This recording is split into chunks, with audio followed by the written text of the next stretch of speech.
Before I start today's video, I just want to remind all of you to make sure and follow me on Instagram if you haven't already done so. Aside from YouTube, it's where I'm most active on social media in between videos and where I like to post the work that I do, and it's usually stuff that's not featured here in video format, such as this amethyst purple patina I recently did. Additionally, I'm always on Facebook, and if you'd like to join my Facebook group, #ShineYourShoes, or the Alan Edmonds Enthusiast, where I'm a moderator, you can tag me on posts or ask me questions and I'll always answer. As always, visit theelegantoxford.com for all of your shoe care needs. Use code SEPTEMBERFRIENDS for a 5% discount for my YouTube audience. Welcome to the Elegant Oxford. We specialize and offer premium shoe shines, dyes, and artisan patinas for quality men's brands and help others to learn the art of shoe shining. Visit theelegantoxford.com for all of your shoe care and Saphir Madai Dior needs. So this is actually pretty exciting. I was answering emails a couple of months ago, and to my utter shock, I was contacted by Business Insider, and they told me they wanted to do a segment piece on the Elegant Oxford on their Art Insider page, and of course I said yes, I'd be crazy not to. Now the completed video is on their Instagram and Snapchat page, but I wanted to make sure my YouTube audience also got a chance to see it. So the following is actually that footage of the restoration with some commentary from me, as opposed to Art Insider. I left a link to the Art Insider piece down in the description of this video so you can watch it and check it out as well. So this is kind of like a backstage look at what actually happened, and I'll walk you through everything I did to take the shoes from trash to treasure. So the video might actually be longer than usual, but these shoes were actually a pretty unique challenge because one of the stipulations of the piece was that I was not allowed to change the shoe's color, and I actually needed to restore the shoe to look as close as it did originally. Now usually scuffs and scrapes are easy to deal with when you can just re-dye a shoe to another color. For example, a walnut tan shoe like this one can simply be dyed dark brown or burgundy to hide the imperfections more readily, but since the shoes needed to remain tan, I had to do some extra work. Now, this pair of shoes was actually donated to the Elegant Oxford from one of our viewers. So it's a pair that's going to be donated, but as you can see, the shoes are a little beat up, but that's okay. There are some scratches and abrasions all over the toe area, and the soles of the shoes are definitely worn down too far to use. The shoes will need a resole, and then I'll need to fix the abrasions and give the shoes a nice shine before they're able to head out the door to their new home. Okay, so the people at Art Insider asked me to take multiple angles of the shoe to make sure that everything was covered. So you're going to see a lot of spinning and a lot of different angles, but I want you to see all of it. And I really want to thank everyone for being so patient. I know it's been about 3 weeks since I've uploaded a new video. Thanks to everyone who participated in the 150,000 subscriber giveaway. The winner contacted me, and we've been put in contact.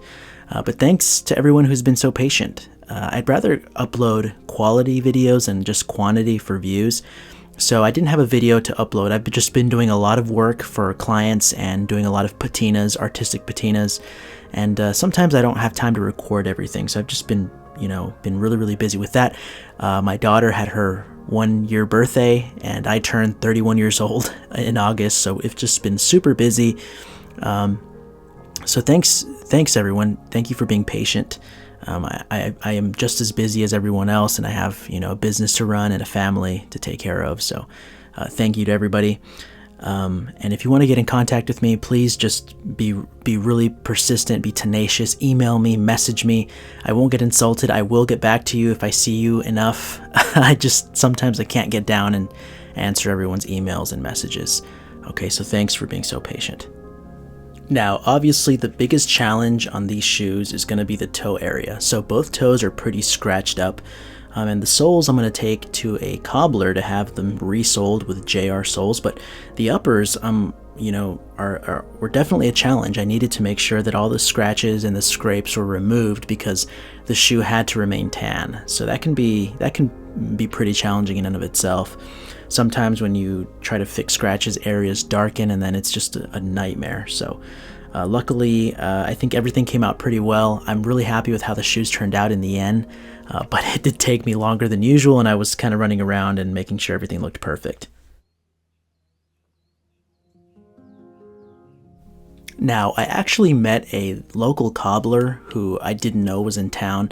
His name is Isaac, and he's my age, which is really awesome. He's a third-generation shoe cobbler, and he's a great resource to help me because I don't know how to resole shoes, but he does, and we really think alike. We have the same type of vision for shoes. So he was really someone I wanted to bring these shoes to help me out for the video. He's the owner of Modern Cobblery in Encinitas, California, which is just about 20 minutes from San Diego. It's basically still San Diego County. But I'm always surprised how much I enjoy watching shoes be resold. There's something really amazing about witnessing a shoe go from virtually useless to almost new again. As you can see, everything needs to be replaced from the old top lift to the entire sole. Now, I know you've heard this about a million times here on this channel, but Goodyear welted shoes are just so fantastic because once the shoe's sole has been worn down, you can get them resoled. I know I'm probably preaching to the choir here because you already know that, but for the Art Insider piece, I really needed to make sure that those watching, and then I was interviewed over Skype, but I needed viewers to know that Goodyear welted shoes are just built to a higher standard. They can be resold, and I think it's really great. It really helps us to, move away from a throwaway culture. And I know my dad, and I know a lot of other people who have shoes that they've had for 20 years plus. And I do have shoes that are really old. I have a pair from the 1920s, making them about 100 years old, or almost 100 years old. And it just goes to show how long these shoes can last. I think it's absolutely fantastic. Now, overall, I'd say the process is actually pretty simple, but it's not easy at all. And that's true of a lot of things. Some things are really simple. They're simple to do, but they're not easy to do. And I think resoling shoes is just one of those things. It just requires more finesse than you'd imagine. The old heel and sole are removed, and a new leather sole is added on, cut down to the appropriate size, and is carefully sanded down to fit correctly. And then a new groove channel is added before the stitching begins. To ensure a durable replacement, I decided to opt for Johann Rendenbach soles, and they're commonly known as JR soles, which are made using traditional oak bark ground tanned leather. And that's a process that's been in use since 1871. The Goodyear welting process ensures multiple resoles over the shoe's life, meaning this pair still has a lot of life left.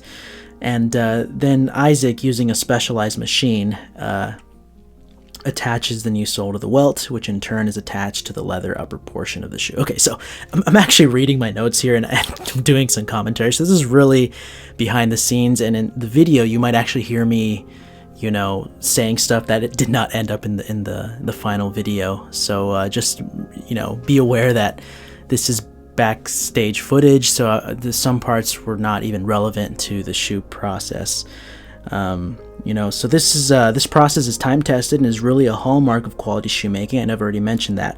Once that step is completed, the new heel can be added back to the sole using specialized nails, and then the dovetail top lift is cemented on before being cut and shaved down to the appropriate size. Okay, so going to see Isaac is always really fun. I love going to a store.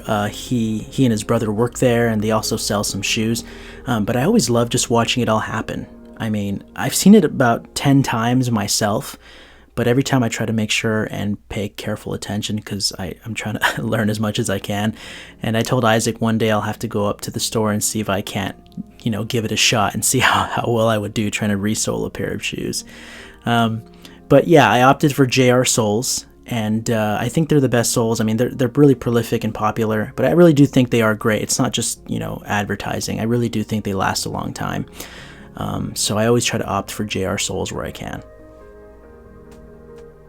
Okay, so I thought this was pretty funny. I had to act like I was talking to Isaac about something important for the sake of the video. So I'm actually not talking to him about anything shoe related. I just told him, stand there and make sure it looks like we're discussing something important.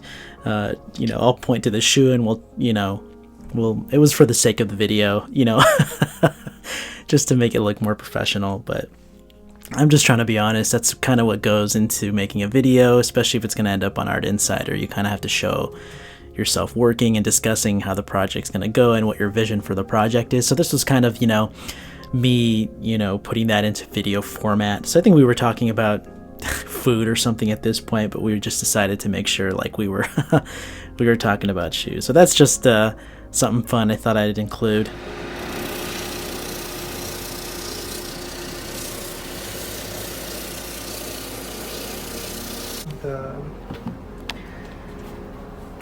We'll turn on the fan and the fume extractor and open all their finish on it. Because I see that happen quite often. Yes. You'll see the JR Soul, the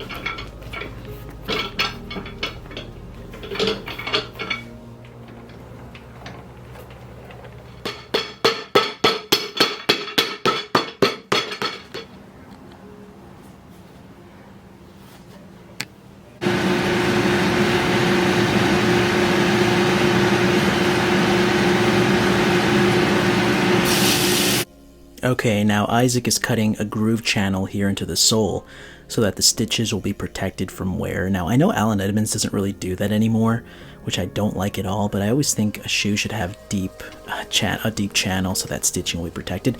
And then Isaac is using the machine, a Goodyear welt machine, to stitch the sole to the welt, which is in turn, which is attached to the shoe in turn. So that part is pretty nerve-wracking. I don't know if I could ever do that myself, but every stitch has to go in, and you have to be really careful, because if it's not done correctly, the stitching could go everywhere. And you see some jobs that are just really terrible. The stitching comes out of the groove and into the sole, so just got to be really careful. And Isaac did a really good job on this part, so hats off to him.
Okay, and the shoes already look 10 times better.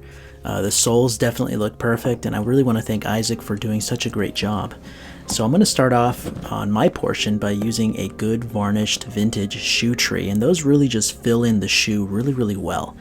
And you need that when you're going to be restoring a shoe, especially if you're going to be reshaping a shoe using moisture from water or from acetone. So always make sure you have a really good shoe tree.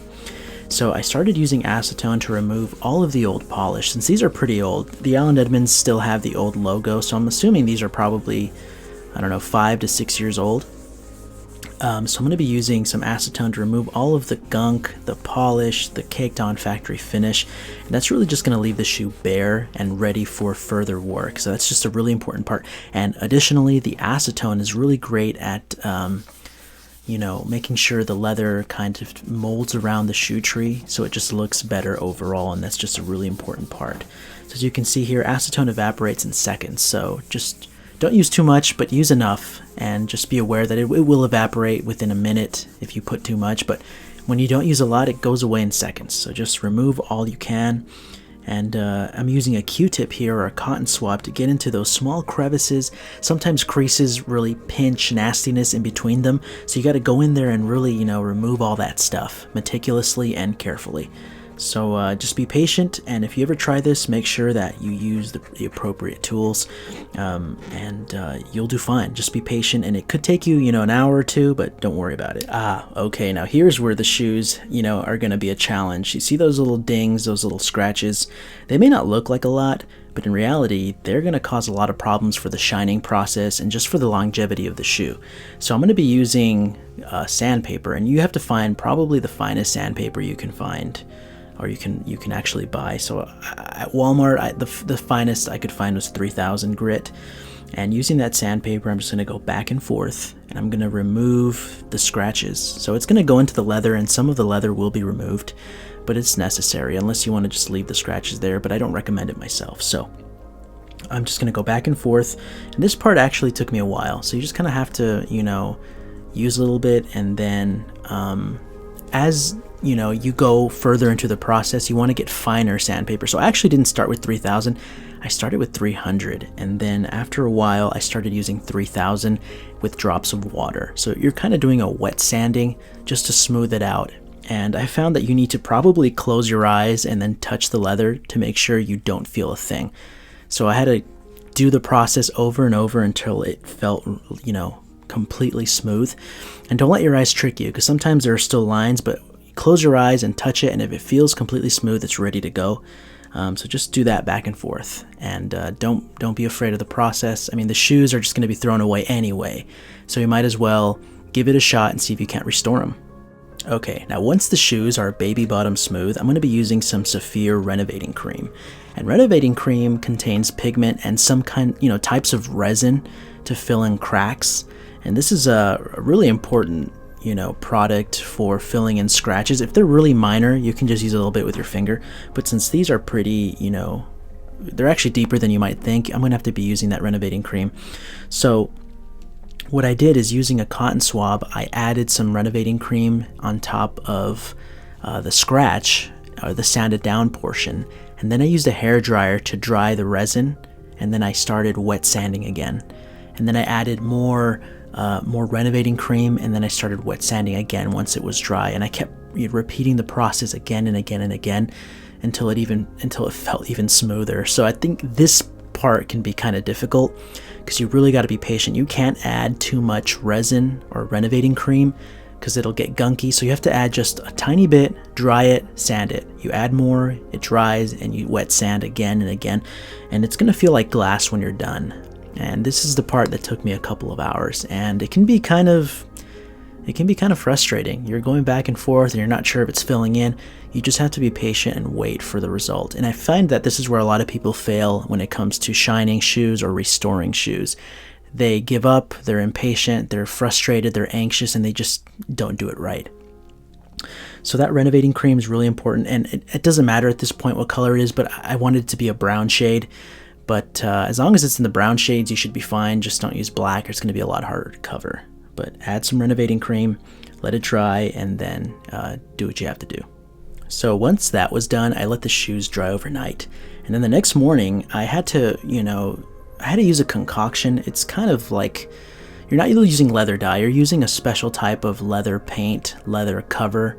You can use Angelus. There are a bunch of companies that do this, but you have to mix the right color. You got to eyeball it. This is where you have to be kind of artistic, where you have to kind of eyeball the right color to match it.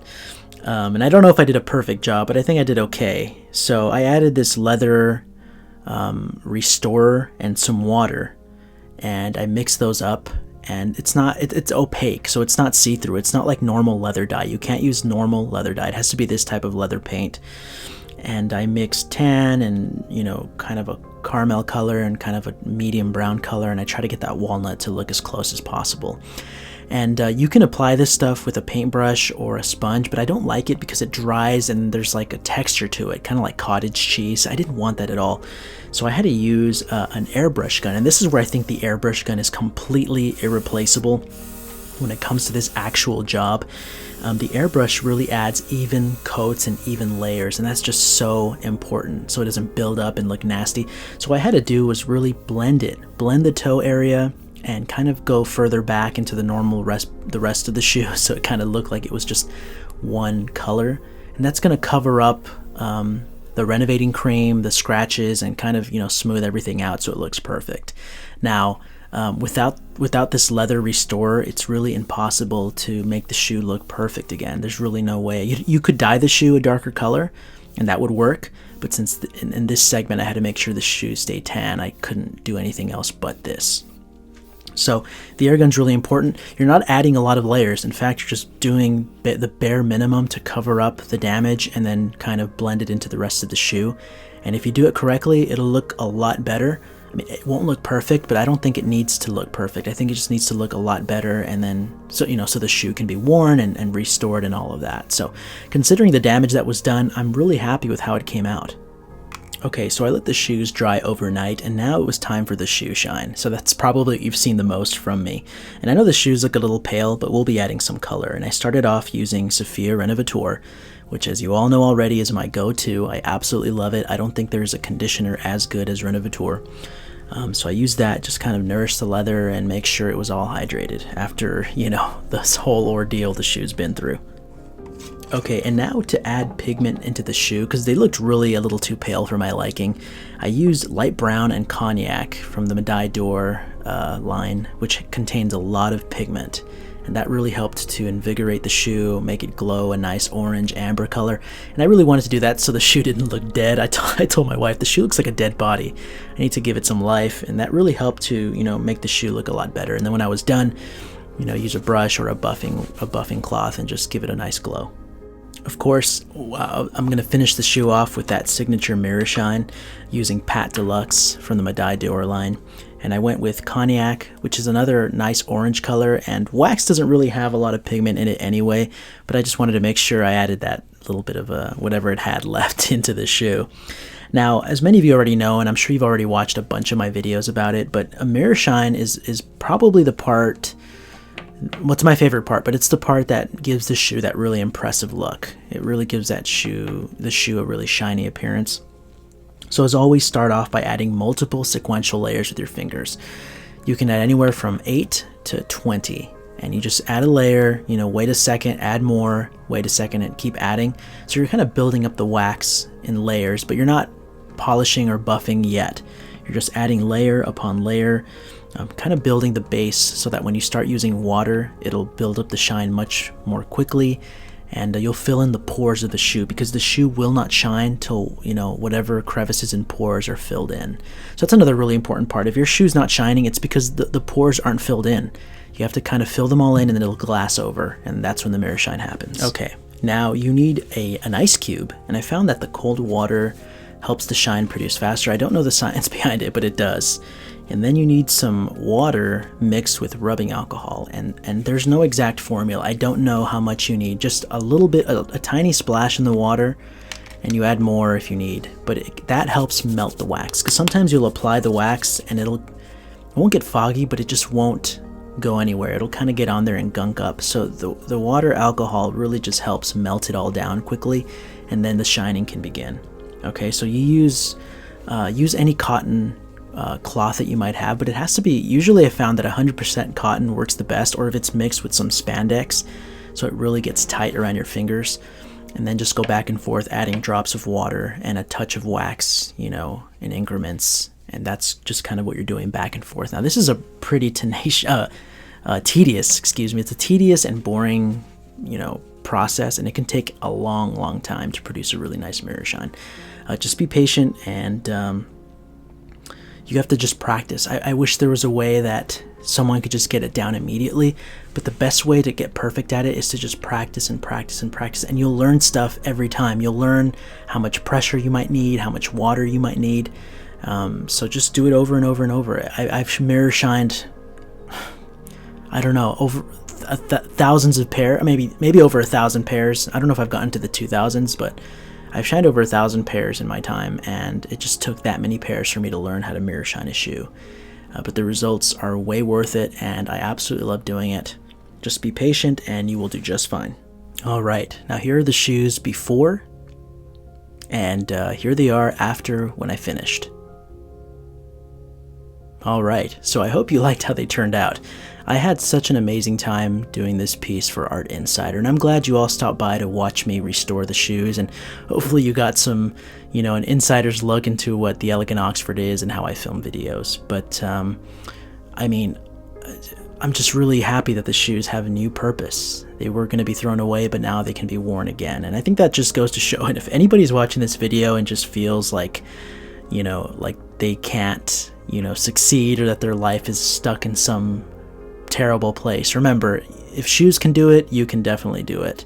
It might take you shining 1,000 pairs of shoes to learn how to get it all right, but eventually you'll get it down. And I really do believe that these, shining shoes, and the philosophy behind #ShineYourShoes is that your shoes are an analogy for your life. If you take care of them, if you shine them, they're going to look way better. And if it's the same thing with life, if you do your best, if you make the right choices, your life will end up in a better place. So don't forget that's part of what the Elegant Oxford is. And I really hope you enjoyed this video, and I will see you next time.